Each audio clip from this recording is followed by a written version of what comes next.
Working on this high velocity system. Second floor. Let me show you the blower and the cooling module. Third floor attic.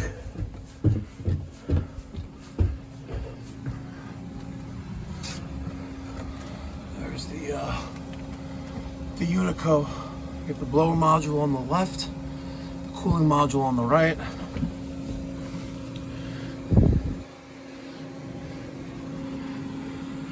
Our supply and return plenum.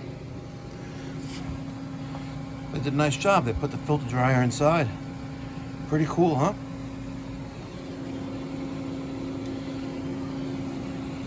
It's an R410A system, that Puron branded refrigerant, and the customers complain it's not cooling well. 2 years ago, they had to add some refrigerant to the system, and that's all we know. Let's go find the outdoor unit. Let's put our shoes back on.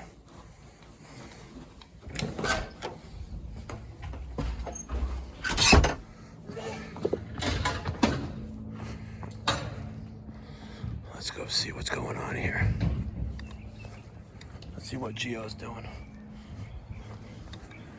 What's the malfunction, Gio? What's the malfunction? You all right? No, I'm good. I'm just looking for a faucet so I can connect the hose to. Good technicians observant of their surroundings. There's a hose faucet right there. So I'm at the service call to do some annual maintenance on 2 high velocity systems and check out the second floor for refrigerant leaks. I got my Climate Class probes by JB Tools. I got my knee pad. And I got Gio working on the first floor system. Let's see if he's got everything under control here. You got everything under control here? You good? Yes, sir. Gio, let me ask you a question. So, pay attention to what you're doing. All right, how are you going to hook up a nozzle to that end? This way? Yeah. I'll let you figure that out while I work on the second floor system. The homeowner has a special adapter on the hose threads for that hose spigot. Oh man, I love fucking with the young bucks. It looks like this, let me show you.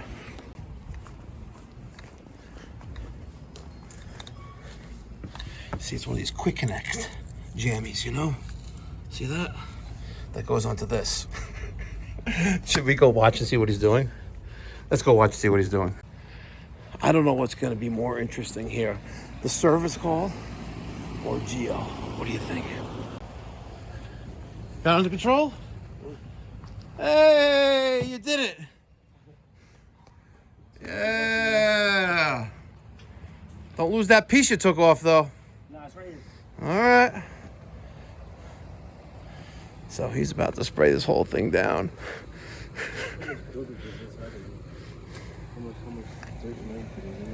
Yeah, look, so you can start selling mulch as a side hustle, you know? See, he's not going to learn. He's going to get all his tools wet. All right? I keep telling him over and over and over again, take all the tools away, but he's going to get everything soaked. You'll see.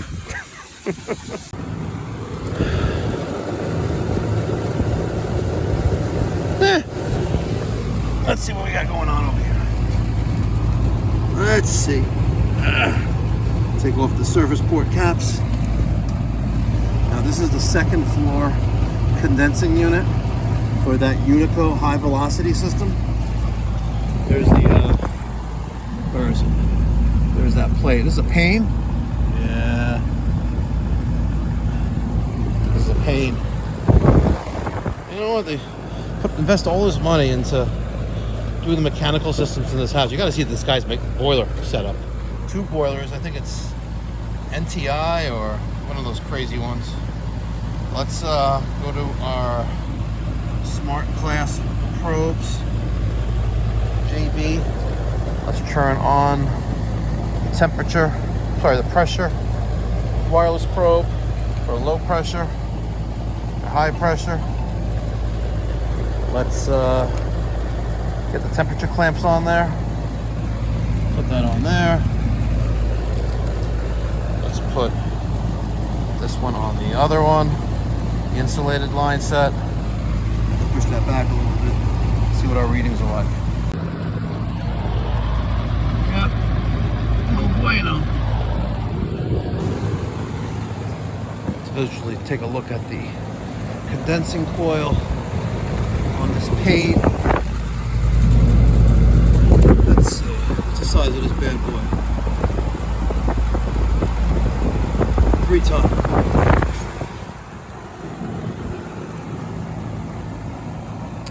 You know, I got experience with these Unico systems, and it's generally the indoor evaporator coil on those Unicos, you know what I mean? There's that TXV freezing up.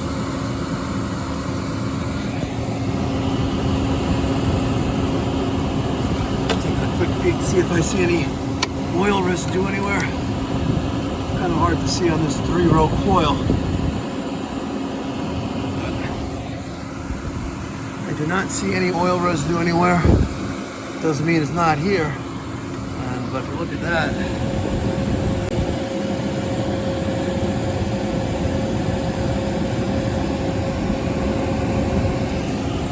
yeah.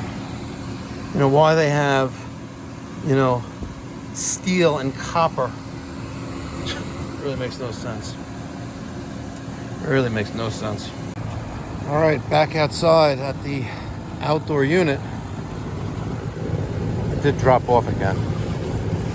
It's the only drawback. It takes like about 30 seconds for it to reconnect once we lose signal with the Bluetooth, but it'll come back. There we go. So we have a low side pressure of 58 and 215 on the high. Right now a subcooling of only 1.4 degrees. Now, you did see that TXV up in that air handler. However, keep in mind that this is a Unico high velocity system, 3 ton. Now, typical range, you'll have between 3 to 8 degrees of subcooling. Under normal conditions, you know, 4 to 6 degrees of subcooling. But if you got a long evaporator, long lines with the evaporator above the condenser, which is all the way up in that attic, you know, we could push it closer to 7 or 8. Now, guys, this is where it gets a little confusing for some, because this is not your standard 10-degree TXV system like a conventional ducted system. It's not. You have longer airflow, you have lower suction pressure, and we have a totally different coil design. So when we're charging this system, if you're charging it to a typical 10 degrees of subcooling, you're going to overcharge it. So we're going to try to get 5 degrees of subcooling. It's a nice, good sweet spot here. Give it stable, good capacity, and it's not going to flood the coil.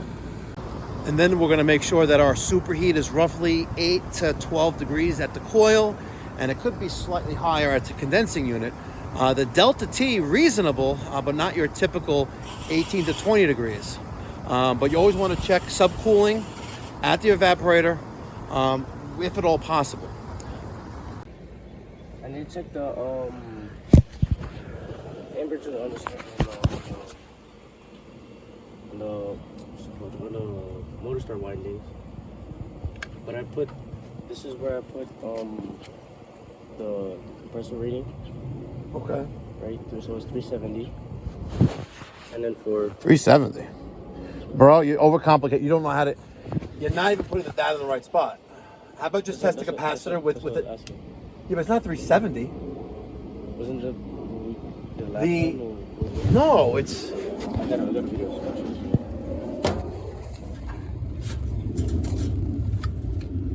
What does that say there? Let's see. The one is 40. 370. Oil run 40 MFD, 370 volts. So it's a 40. 40. All right, what does the fan need? Find out what the fan needs. And then test the capacitor. All right, we added about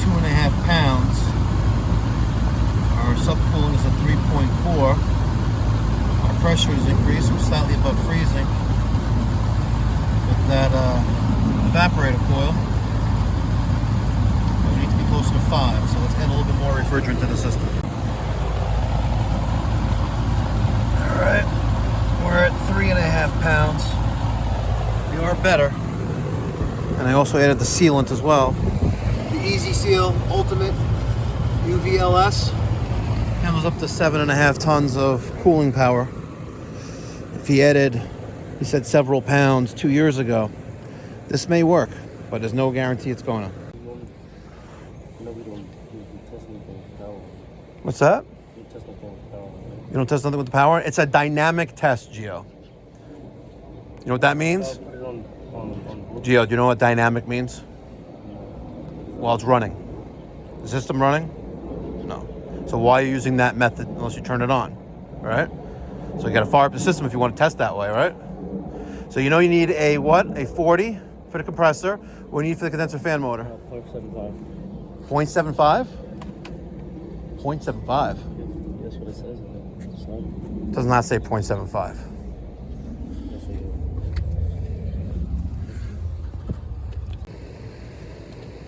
Let's see. Let's get the power back into there. Get the thermostat on. And we'll test the capacitor. Maybe. All right, why is this thing running?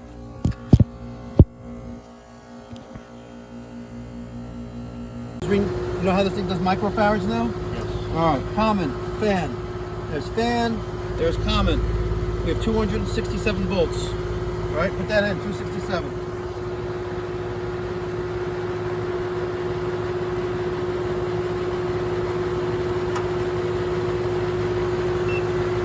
Okay, and what should it be? It's fan.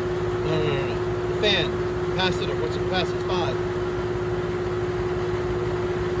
Amperage. Capacitance. Brown wire. Is that reading amperage? You need microfarads, right? No, amperage. That's amperage. Okay, so what? 0.4, 0.36. All right, put that in.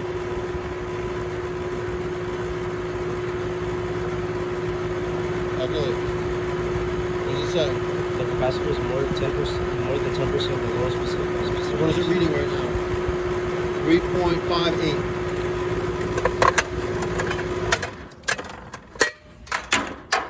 Needle nose, something. Like literally identical. And again, I showed him the right way of testing a capacitor dynamically. So how does he test it? With the disconnect pulled.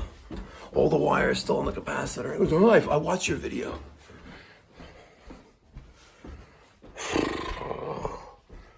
This way you can't fix stupid.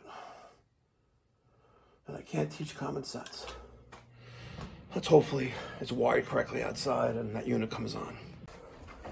In case you missed it, the reason why the condenser fan motor wasn't running, because he never put the condenser fan motor assembly, screwed that back to the top of the unit. So the motor was trying to run, and it wasn't. All right, unit's running. Wonder where the screws are. Probably in his pocket. Let me yell at him again. I've already fired him, but he's still here. He won't quit. Gio, what's wrong? Where do you put this extraction in your truck? The what? It's not right where it goes. There's an empty box of refrigerant there. Get rid of that. Get rid of this. Get rid of this. Get rid of that. Yeah, no, the garbage. You put the capacitors back where they belong? Oh my God, I fired him and he's still here. How is this even possible?